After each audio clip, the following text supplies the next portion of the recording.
महासभा की आप ये जो शील्ड देख रहे हैं, ये शील्ड नहीं बल्कि एक सम्मान है। ये जो आप देख रहे हैं, ये एक प्रकार की रिस्पेक्ट है जो मिली हुई है परमानंद प्रजापति जी को। हम इस समय मौजूद हैं दिल्ली के टटेसर गांव में। कैमरामैन के साहब से गुजारिश करूंगा कि वो इस तरफ रुख करें। हम मौजूद हैं जो प्रजापति महासभा दिल्ली प्रदेश के पिछले कई वर्षों से विभिन्न पदों के ऊपर सुशोभित रहे हैं। आज हम उनसे बात करेंगे। सभी को परमानंद जी, नमस्कार। बहुत बहुत स्वागत है। नावेद जी नमस्कार और सबसे पहले श्रोताओं को भी नमस्कार। सबसे पहले हम बात करेंगे दिवाली का, चूंकि मौका है तो प्रजापति भाई जिनके आप बड़े प्यारे हैं और बड़ा सम्मान है प्रजापति समाज में आपका, वो आपको देख रहे हैं। दिवाली के उपलक्ष्य में अपने भाइयों को क्या कहना चाहेंगे? शुभकामनाएं, बहुत बहुत शुभकामनाएं दिवाली पे। ढेरों ढेरों शुभकामनाएं पूरे समाज को जी, और दिल से है, बहुत बहुत तहे दिल से शुभकामनाएं। बहुत बढ़िया। अब एक बात होगा, छोटे बच्चे भी और जो किशोर हैं वो या किशोरियां हैं वो भी आपको देख रहे हैं। पढ़ाई के लिए बच्चों को क्या कहना चाहेंगे? पिछले 20 साल पहले आपका समाज पढ़ाई में पिछड़ा हुआ था। अब तो खैर प्राइवेट सरकारी स्कूलों में सब बच्चे जाने लगे, फिर भी कुछ एक समाज थोड़ा लापरवाह है। क्या कहना चाहेंगे शिक्षा को लेकर अपने भाइयों को? अनुभव ये है कि शिक्षा के बगैर कुछ नहीं है। अच्छा। शिक्षा, जो शिक्षित होगा तो वही कामयाब होगा। बाबा साहब अम्बेडकर ने कहा था कि मुझे किताबों में नहीं, मुझे मंदिर में नहीं, मुझे किताबों में ढूंढिए। मुझे किताबों में। मैं उस फार्मूले को चाहता हूं कि बच्चे लागू करें। और हमारा समाज तो बहुत पीछे है मेरे हिसाब से, जी जी औरों को देखते हुए बहुत पीछे है। जी। मैं सभी अभिभावकों से भी निवेदन करूंगा, भाई अपने बच्चों पर सबसे ज्यादा पढ़ाई पर ध्यान दें। चाहे प्राइवेट में डालें चाहे सरकारी में किसी भी डालें, पर पढ़ाए जरूर। किसी भी तरीके से पढ़ाएं, उनको पढ़ाएं। पढ़ेंगे तभी कामयाब होगा, तभी हम कंपटीशन फाइट कर पाएंगे, जी। समाज के साथ चल पाएंगे। नहीं तो बहुत पीछे रह जाएंगे। मेरा अपने समाज से ये सभी से निवेदन है, समाज का सभी से, सभी पेरेंट्स हैं, समाज की तो अलग स्पेशल बात है। सारी यहाँ पे शील्डें देख रहे हैं। इतने कितने लंबा समय हुआ प्रजापति महासभा के साथ आपके जुड़ाव को? बहुत, आपने जीवन का आधा वर्ष तो मेरे ख्याल से उसी को ही दे दिया। नवज जी 20 साल से ज्यादा हो गए मेरे को। अच्छा। हाँ जी, हाँ जी। और आपकी दया से मैं 20 सामूहिक विवाह करवा चुके अपनी देख रेख में। 20 सामूहिक मेरे मेरी मेरे मैं बिल्कुल मुख्य कार्यकर्ता रहा हूँ। अच्छा। मतलब विशेष कार्यकर्ताओं में रहा हूँ मैं। और चार, मेरा सौभाग्य है कि चार अध्यक्षों के साथ में काम कर चुका क्या हूँ। बात है, क्या बात और विशेष पोस्ट रही, मैं कैशियर भी रहा, मैं ऑडिटर भी रहा हूँ, है। मैं सहायक भी रहा हूँ।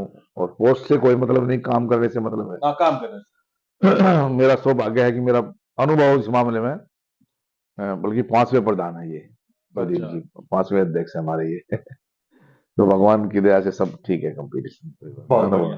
संस्था इस समय आपके हिसाब से किस तरीके से कैसा कार्य कर रही है पहले के मुकाबले? अब तो आधुनिक युग आ गया। आपने तब शुरुआत करी थी जब मोबाइल नहीं था और रेबिटो और ओला उबर गाड़ियां नहीं थी, इतनी सारी वाटिकाएं नहीं थी, मेट्रो ट्रेन नहीं थी। आपने उस समय से प्रजापति समाज की सभा से आप जुड़े थे। अब तो तरक्की, नई टेक्नोलॉजी आ गई, तो अब क्या फर्क महसूस करते हैं पहले के मुकाबले?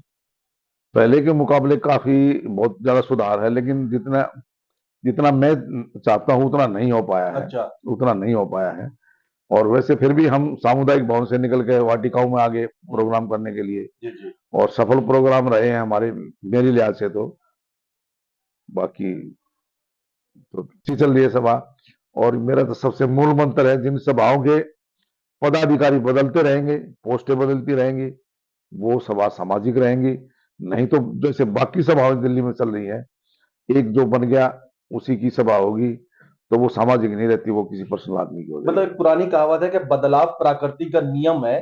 सर्दी के बाद गर्मी आती, गर्मी के बाद बारिश आती है, मौसम बदलते हैं। जी बच्चे भी छोटे से बड़े होकर जवान होते हैं, फिर शादीशुदा हो जाते हैं, प्रकृति जी पेड़ बदलती है। जी। आपका कहना है कि प्राकृतिक रूप से हर चीज में बदलाव बदलाव जरूरी होना चाहिए। है। अलग अलग तरीके की सत्ताएं बदलती हैं तो बदलाव जरूरी है। जितने भी अध्यक्ष आए हैं, सब ने तन मन धन से काम किया है। बहुत अच्छा।